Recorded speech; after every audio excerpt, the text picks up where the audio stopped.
Hello guys, welcome to your YouTube channel pupil teacher. आप सभी को पता है कि हम आजकल जेबीटी टेट की प्रिपरेशन कर रहे हैं। तो जेबीटी टेट की प्रिपरेशन के लिए हमने एक बैच को बैठाया है, जो कि हमारा बैच नंबर 2 है, जिसमें कि आपकी ऑनलाइन क्लासेस भी होगी, डेली टेस्ट भी होंगे, और जो बैच की टोटल फीस है आपकी वो सिर्फ 400 है। बैच की जो क्लासेस स्टार्ट है वो 20 मार्च के बाद शुरू हो जाएगी। मेरा व्हाट्सएप नंबर आपको स्क्रीन पर दिख रहा है, आप इस पर मुझे पर्सनली मैसेज कर देना, और लास्ट 50 सीट्स हमारे पास अवेलेबल हैं। तो फिलहाल आज की वीडियो में हम बात करेंगे इंग्लिश के टॉप मोस्ट इंपॉर्टेंट क्वेश्चन, और ये क्वेश्चन हमारे प्रेपोजिशन से रिलेटेड है, क्योंकि प्रेपोजिशन वाला टॉपिक बहुत इंपॉर्टेंट है और यहाँ से क्वेश्चन आपसे पूछे जाते हैं। तो क्वेश्चन नंबर 1 है हमारे पास, you can see the doctor dash 8 AM and 12 noon. यानी कि यहाँ पे हमने 8 AM एंड 12 नून से पहले जो आपका प्रेपोजिशन है उसका यूज़ करना है। अगर तो आपके पास प्रॉपर जैसे कि टाइम वगैरह दिया होता है एट AM एट PM, ठीक है, सिर्फ उतना ही होता है, तब हम एट का यूज़ करते हैं। बट यहाँ पे क्या है, सुबह के 8 बजे से लेकर दिन के 12 बजे तक आप डॉक्टर से मिल सकते हो। इट मीन्स ये आपके पास कहाँ में आएगा, बिटवीन में। You can see the doctor between 8 AM and 12 नून। तो ऑप्शन सी आपका यहाँ पे बिल्कुल सही है। जब आपके पास सिर्फ एक ही दिया होगा कि मीट एट, प्रॉपर टाइम दिया होगा कि 8 AM में या 6 PM, कुछ भी आपके पास AM में PM में होगा, तब एट का यूज़ होता है। अगर बोला जाता कि 7 से लेकर 8 बजे के बीच में आप कभी भी मिल सकते हो, या 6 से 7 तक आप मिल सकते हो, तो वहाँ पे आपका बिटवीन जो प्रेपोजिशन है उसका यूज़ होता है। नेक्स्ट क्वेश्चन है आपके पास, मे आई कम डैश। तो यहाँ पे जो कम है, आखिर इसके बाद कौन सा प्रेपोजिशन यूज़ होगा। ये वाला वर्ड हम बहुत बार यूज़ करते हैं, मे आई कम इन, कि मैं अंदर आ जाऊं। तो यहाँ पे जो कम के बाद है वो आपका इन प्रेपोजिशन यूज़ होगा। इट मीन यहाँ पे आपका जो बी है वो बिल्कुल सही है। ये वाला क्वेश्चन भी आपका रिपीटेड क्वेश्चन है। कभी भी आपको मे आई कम के बाद कोई भी प्रेपोजिशन होगा तो इन का यूज़ होगा यहाँ पे, मे आई कम इन। नेक्स्ट क्वेश्चन की अगर हम बात करते हैं, क्वेश्चन है हमारे पास, throw this pen dash the dustbin. यानी कि इस पेन को डस्टबिन के अंदर फेंको। हमारे पास एक रूल है, अगर कोई भी चीज़ बाहर से अंदर की तरफ जाती है, आप चाहे अंदर जंप करके जाओ, चाहे चल के जाओ, चाहे किसी चीज़ को फेंक के डालो अंदर की तरफ, जब भी आप बाहर से अंदर की तरफ जाते हो, हम हमेशा इनटू प्रेपोजिशन का यूज़ करते हैं। या फिर कोई छोटी सी चेंज या फिर मूवमेंट हो जाए, जैसे कि आप ट्रांसलेट करोगे इंग्लिश को हिंदी में, तब भी हम क्या है वहाँ पे इनटू का यूज़ करते हैं।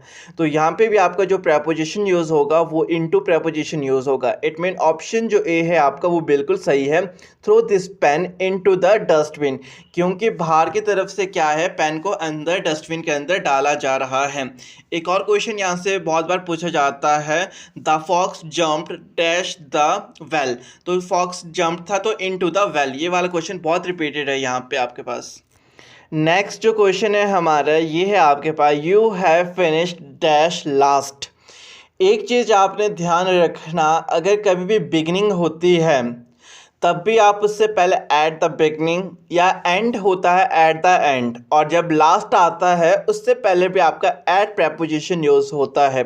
ये आपका फिक्स प्रेपोजिशन है। आपके पास कहीं भी आता है लास्ट, हम बोलते हैं हमेशा एट लास्ट। आपके पास बहुत बार रिपीटेड भी होता है, यूज़ भी होता है। तो यहाँ पे अगर हम बात करें तो हमारा ऑप्शन डी बिल्कुल सही है, you have finished at last. तो याद रखना, या फिर बिगनिंग होती है, या फिर एंड होता है, या फिर लास्ट, ये 3 वर्ड्स कहीं भी दिखते हैं आपको, इनसे पहले हमेशा आपके पास एट प्रेपोजिशन का यूज़ होता है। नेक्स्ट क्वेश्चन है आपके पास, let us travel dash night, it will be cool then. यहाँ पे आपने जो नाइट वर्ड है इससे पहले प्रेपोजिशन का यूज़ करना है। आपने एक बात ध्यान रखना, या तो आपके पास नाइट आता है, या फिर सनसेट आता है, या फिर नून आता है, नून डे। उनसे पहले हमेशा आपका एट प्रेपोजिशन का यूज़ होता है। या आपके पास नाइट, या फिर सनसेट, या फिर नून, उनसे पहले हमेशा एट प्रेपोजिशन का यूज़ होता है। तो यहाँ पर भी आपका जो प्रेपोजिशन यूज़ होगा वो एट प्रेपोजिशन होगा। Let us travel at night, it will be cool then. तो ध्यान देने वाली जो बात थी यहाँ पे वो नाइट था, ये फिक्स्ड प्रेपोजिशन है। नाइट हो गया, सनसेट हो गया, इनसे पहले एट प्रेपोजिशन यूज़ करना। नेक्स्ट क्वेश्चन की अगर हम बात करते हैं तो क्वेश्चन है आपके पास, the room is filled dash smoke. जो रूम है वो क्या स्मोक से कवर हुआ है। और यहाँ से एक और क्वेश्चन आता है आपके पास, the room is covered dash red carpet. तो जब भी कोई भी चीज़ कवर होती है किसी चीज़ से तो वहाँ पे विद का यूज़ होता है। तो यहाँ पे भी जो आपका प्रेपोजिशन यूज़ होगा वो विद प्रेपोजिशन होगा, जो कि आपका ऑप्शन डी है, the room is filled with smoke. जैसे हमने बात की थी, the room is covered with red carpet. तो कोई भी चीज़ फिल्ड होती है या फिर कवर्ड हुई है किसी चीज़ से तो वहाँ पे आप हमेशा विद प्रेपोजिशन का यूज़ करना। नेक्स्ट क्वेश्चन है हमारे पास, in the examination you have to answer all the question dash and are. जब आप एग्ज़ाम दे रहे होते हो, एग्जामिनेशन हॉल में होते हो, तो आपको हर एक क्वेश्चन को जितना घंटे दिए गए हैं उसके अंदर अंदर कवर करना होता है। तो जब भी हमें कोई दायरा दिया जाता है टाइम से रिलेटेड या फिर प्लेस के रिलेटेड कि आपको इस दायरे के अंदर अंदर इस कार्य को करना होगा, तो हम वहाँ पे विद इन जो प्रेपोजिशन है उसका यूज़ करते हैं। और यहाँ पे भी हमारा विद इन प्रेपोजिशन का यूज़ होगा, तो इट मीन ऑप्शन डी आपका बिल्कुल सही है।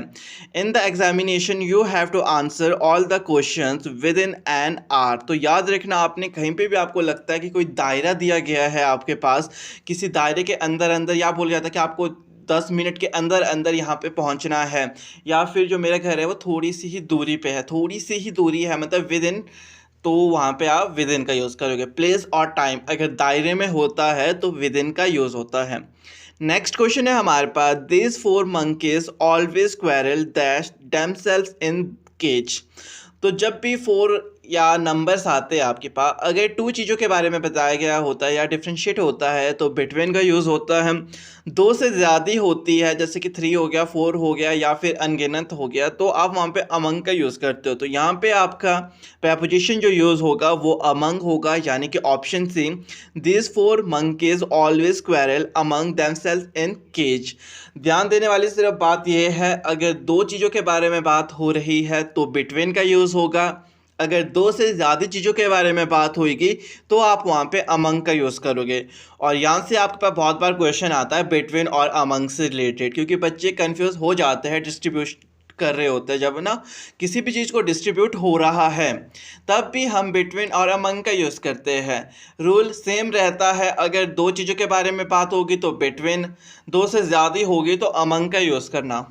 नेक्स्ट क्वेश्चन है हमारे पास, I am waiting dash my brother. यहाँ पे जो माई ब्रदर है आखिर उससे पहले कौन सा प्रेपोजिशन यूज़ होगा।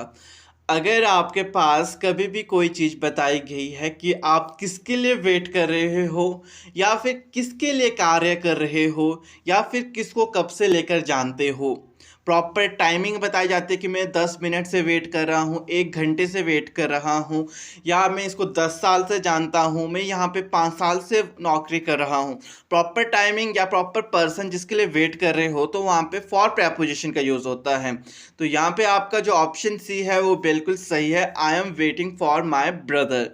अगर कहीं पे भी आप किसी के लिए वर्क कर रहे हो किसी के प्रति, तब भी वहाँ पे जो आपका फॉर है उस प्रेपोजिशन का यूज़ होता है। नेक्स्ट क्वेश्चन हमारे पास है, she smiled dash my mistake.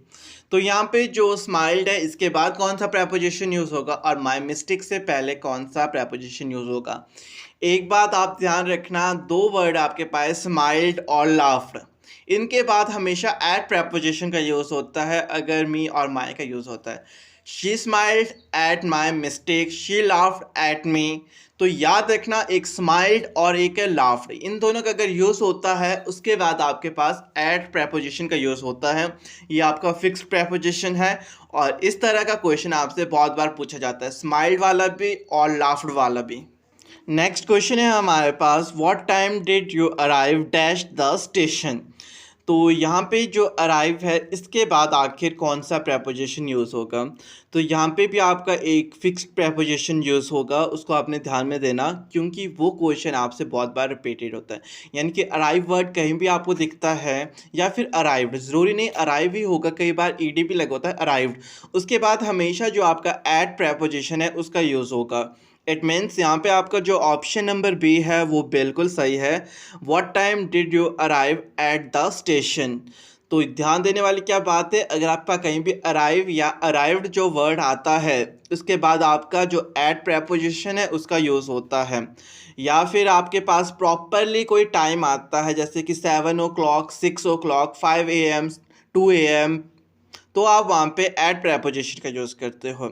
Next question की अगर हम बात करते हैं तो क्वेश्चन है आपके पास I will call you dash 6 o'clock। अभी मैंने बात की थी इसकी कि अगर आपके पास कभी भी प्रॉपर टाइम आता है 6 o'clock 7 o'clock 8 o'clock इस तरह से, या फिर 2 PM 7 PM 1 AM, कुछ भी इस तरीके से आता है प्रॉपर टाइम AM और PM में या फिर ओ क्लॉक करके, तो उनसे पहले आपका हमेशा एट प्रेपोजिशन का यूज़ होता है। तो इट मीन्स यहाँ पर आपका जो ऑप्शन नंबर ए है वो बिल्कुल सही है। I will call you at 6 o'clock। तो आज की वीडियो में तो बस इतना ही। आई होप कि आज की वीडियो आप सबके लिए हेल्पफुल रही होगी और आपके डाउट्स क्लियर हुए होंगे। बाकी अगर आप प्रॉपरली अपने डाउट्स को अच्छे से क्लियर करना चाहते हो तो उसके लिए हमने बैच को ओपन किया है जिसमें कि ऑनलाइन क्लासेस होती है, आपकी रिवीजन क्लासेस भी होगी, साथ ही साथ डेली आपके टेस्ट्स भी होंगे। तो अगर आप बैच को ज्वाइनिंग करना चाहते हो तो मैंने जो नंबर था वो सबसे पहले बता दिया था वीडियो के स्टार्टिंग में, तो आप उसमें अपनी सीट को बुकिंग कर लेना। और जो टोटल फीस है वो आपकी 400 है। तो बाकी मिलते हैं अपनी नेक्स्ट वीडियो।